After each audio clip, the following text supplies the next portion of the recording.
fresh off of a Walt Disney World trip during the holidays, and 2020 is a very unique year where all things are different.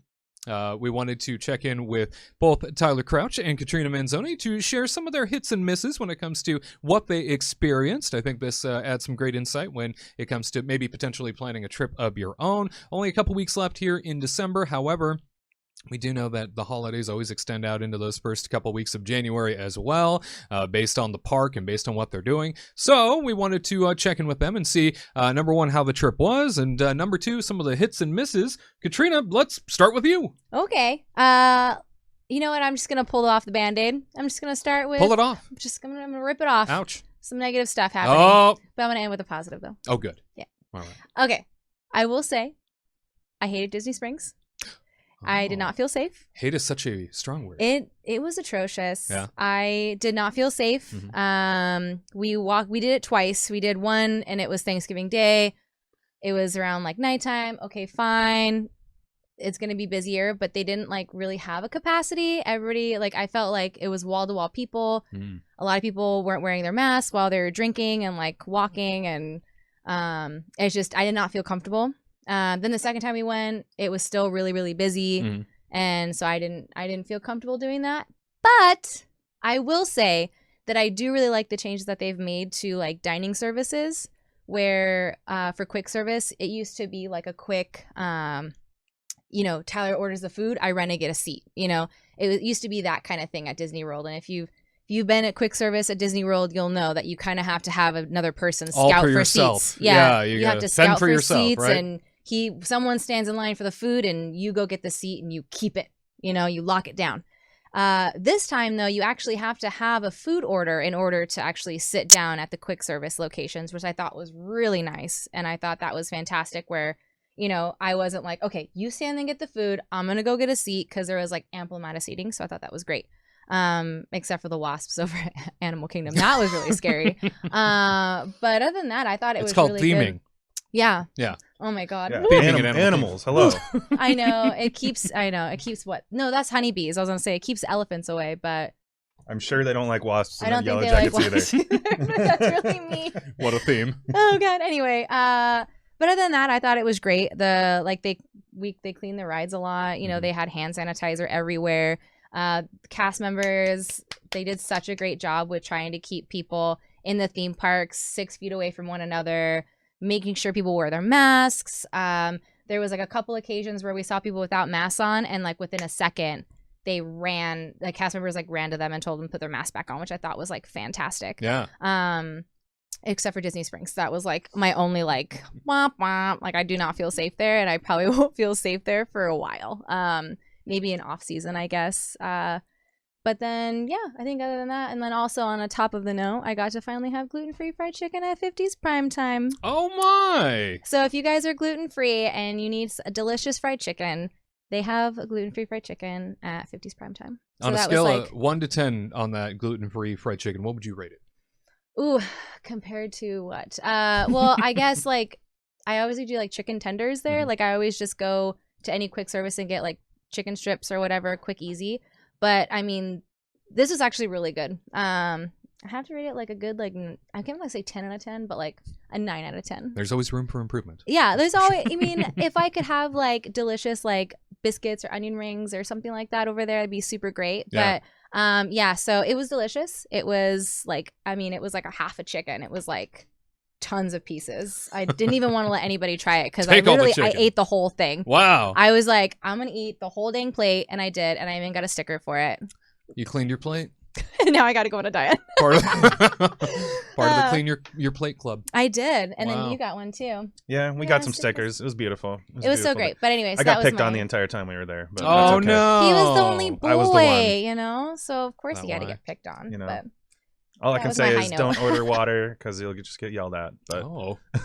They don't like that, huh? I guess, Yikes. well, I guess our server didn't anyway. But Mm. I was like, listen, just give me some water, please. I Get don't the know. big boy drinks. Yeah, I mean, I got a beer too, which then I also got made fun of for. But There's no way to win on this. Yeah, exactly. No. Oh my But what God. about you, Tyler? yeah, I mean, so for me, I agree with Katrina 100%. Like, I felt really good at the theme parks, Mhm. and the way that they were, maintaining social distancing and the cast members and everything. They were all fantastic when it comes to everything in the theme parks.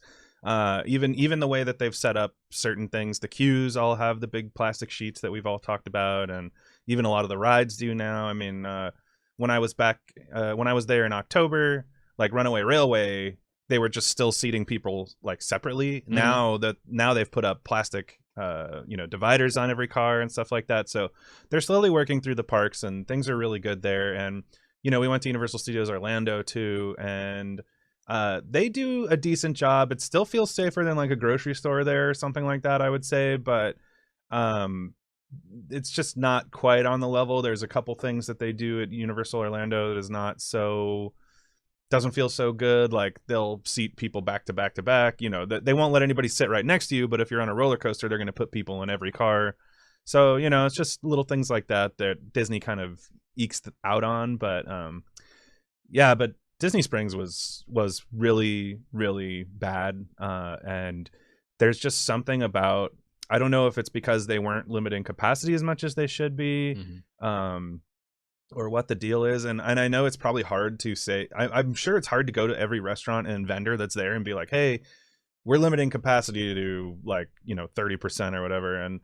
And I'm sure they're all going to get up in arms about it. So, I understand that. But it was really disappointing, actually, on that level, because that was definitely, I've talked about going to San Diego, a few months ago, and we went to this Italian restaurant where we didn't realize there was a festival going on there, and we did not feel safe there.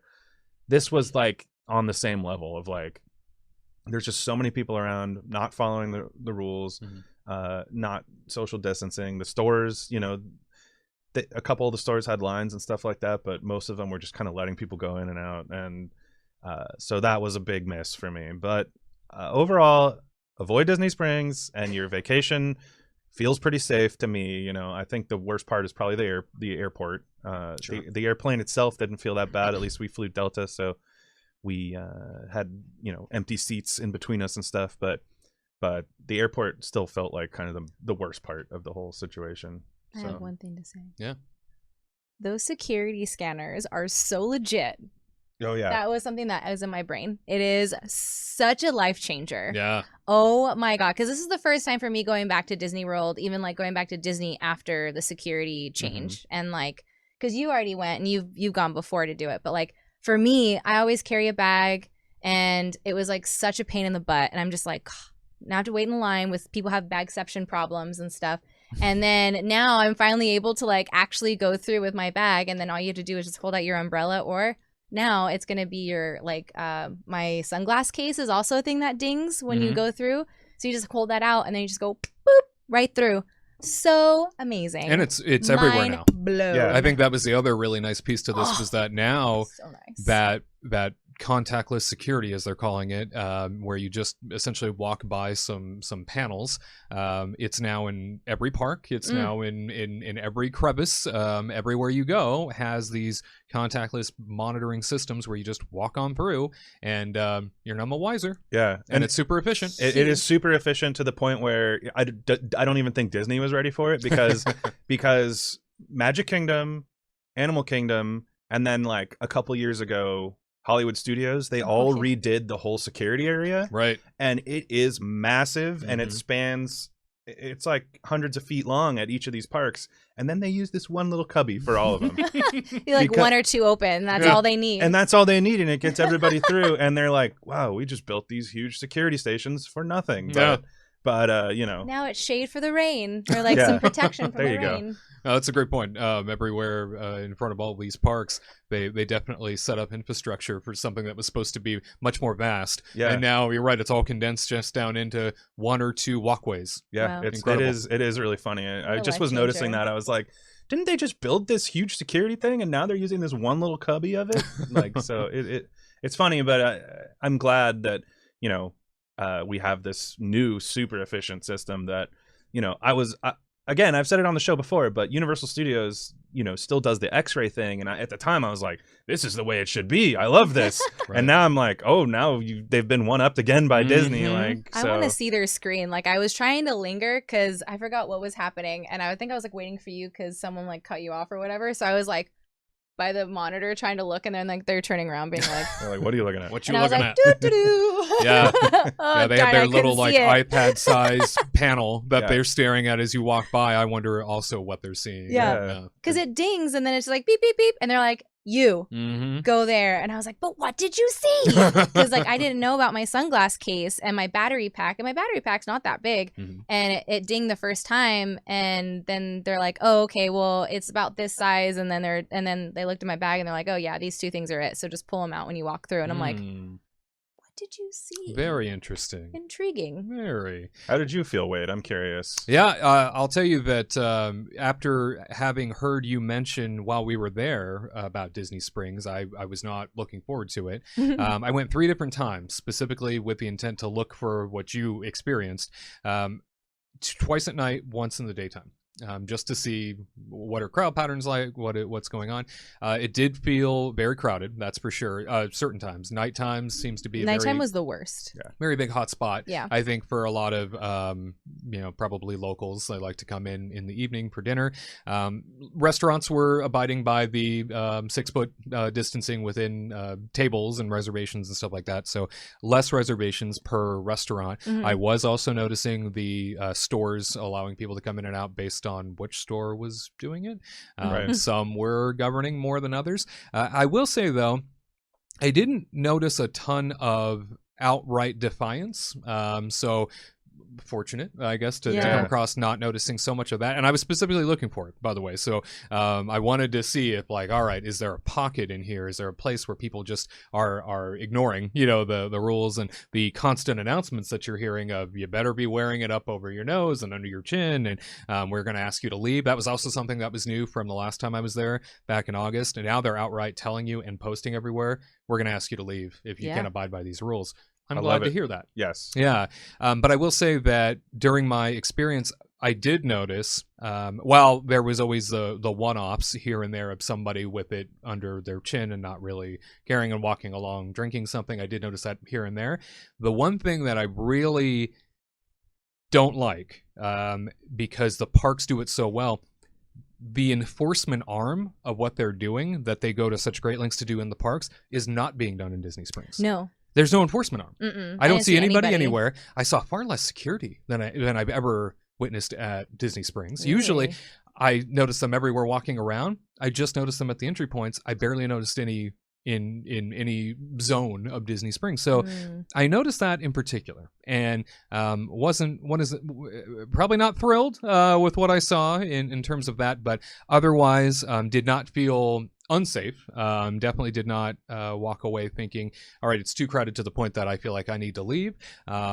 Granted, this was after the Thanksgiving holiday, so potentially those crowds also left with it, but was, I think, more so surprised that I did not come across just sort of the outright defiance I was anticipating. So that's a positive. Yeah. And I will definitely say that throughout the parks, they did a stellar job enforcing all of these rules and regulations.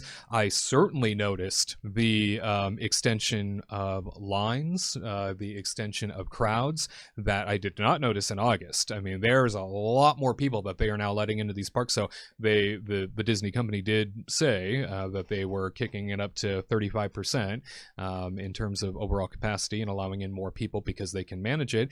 I was skeptical. They were managing it. It looks a lot worse than it is. I clocked a lot of different wait times that said 45 minutes on the outside, ended up being 10 minutes. People just kept moving, but the lines outside, because there's so many more people that want to do something, were that much longer, were that much more expansive. So it It comes looked off very scary. Yeah. Yeah, it comes off as though, like, oh my God, what are all these people doing out It here? was like Flight of Passage, like all the way down at Lion King, going in Lion King. You're like, Crazy. oh no. Yeah. In August, I certainly didn't see a line that long. Yeah. I barely saw it snaking through the land, and now here you see that entire, like, going into an entirely different land. It's like opening day Flight of Passage. Yeah. So at any rate, definitely thought, okay, They managed to handle things very well in terms of holiday crowds. Kind of surprised.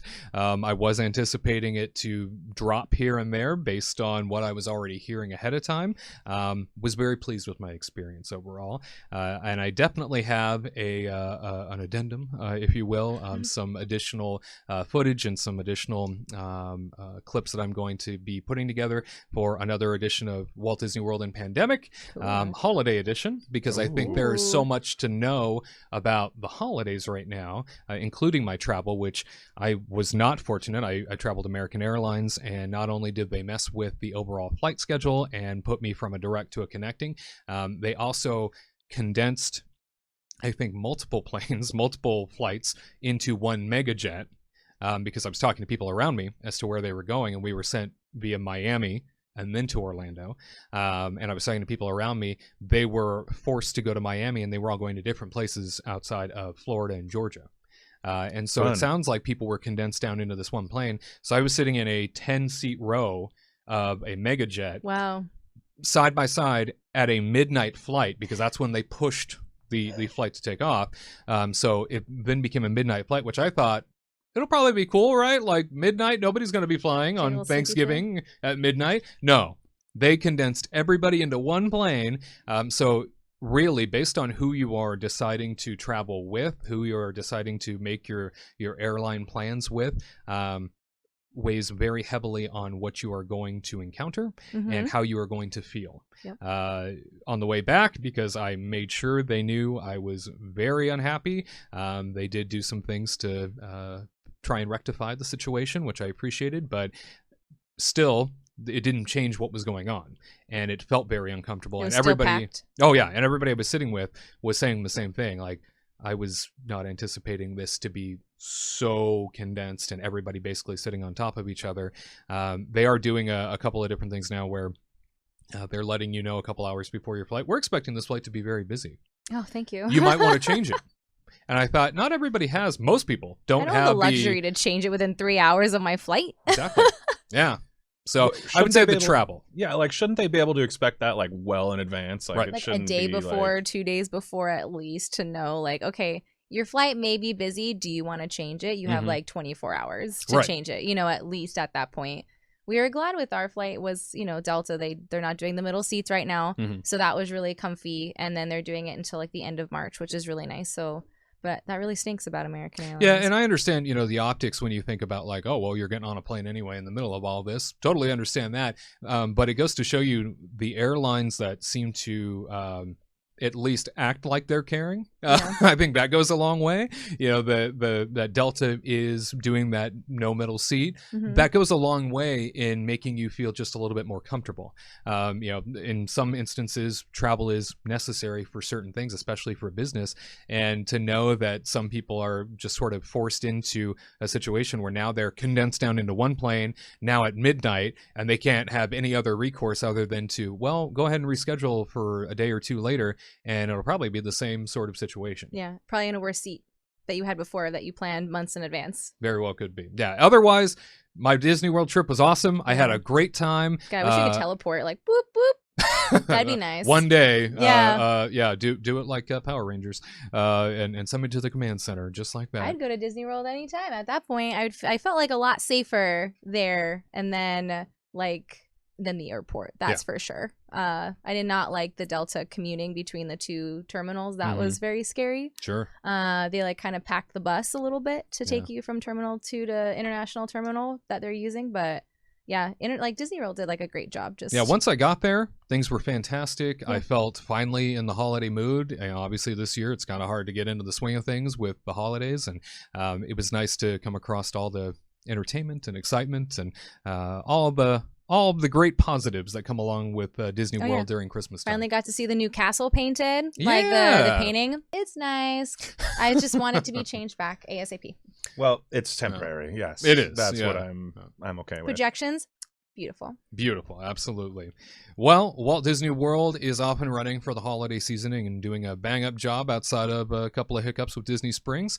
Let us know down in the comments section, what are some of your favorite Disneyland or Walt Disney World Christmas traditions? We're always interested to hear. Leave that down below, and we can't wait to respond and see what you have to say.